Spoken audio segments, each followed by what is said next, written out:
ইরানকে পশ্চিমাদের কাছে মাথা নত করাতে বড় ফাঁদ পেতেছিল ইসরায়েল। তাদের সেই কর্মযজ্ঞে শুরু থেকেই ছায়া হয়েছিল আমেরিকা।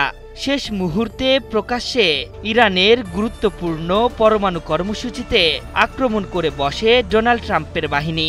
সেই হামলার পর অনেকেই ভেবেছিল কোমর সোজা হয়ে দাঁড়াতে লম্বা সময় ভুগতে হবে ইরানকে। তবে যুদ্ধ শেষ হতেই পরমাণু কর্মসূচি থেকে শুরু করে সমরাস্ত্রের ভান্ডার আরও শক্তিশালী করতে ব্যাপক তৎপরতা শুরু করেছে আয়াতুল্লাহ খামেনির বাহিনী।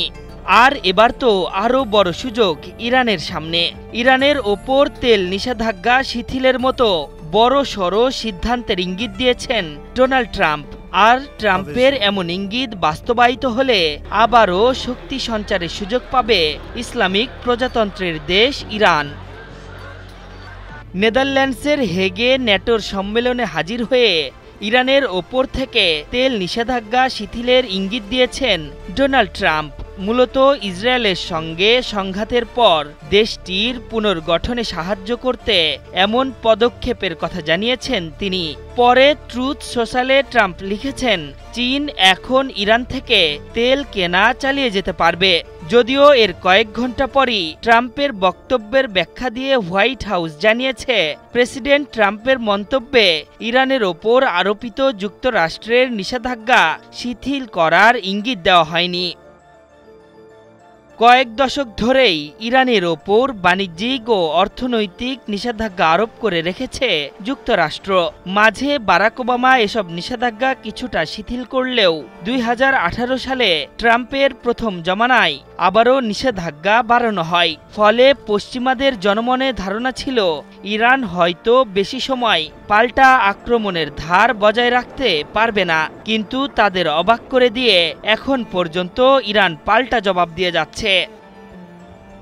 বিশ্বের সবচেয়ে বড় গ্যাস ও তেলের মজুতদারদের মধ্যে অন্যতম ইরান। যুক্তরাষ্ট্রের তথ্য বলছে 2011 সালেও গ্যাস মজুতের দিক দিয়ে ইরান ছিল দ্বিতীয় আর তেল তৃতীয় বৃহত্তম। তবে যুক্তরাষ্ট্রের নিষেধাজ্ঞার কারণে মুক্ত বাজারে কখনোই প্রকাশ্যে তেল বিক্রি করতে পারেনি ইরান। নিজেদের বাহিনীকে সুসজ্জিত ও সামরিক সক্ষমতা বাড়াতে প্রতিবেশী বাণিজ্য মিত্র দেশগুলোর সাথে বিনিময় চুক্তিতে তেল বিক্রি করে থাকে দেশটি, যার মধ্যে অন্যতম ক্রেতা চীন, রাশিয়া ও উত্তর কোরিয়ার মতো দেশগুলো।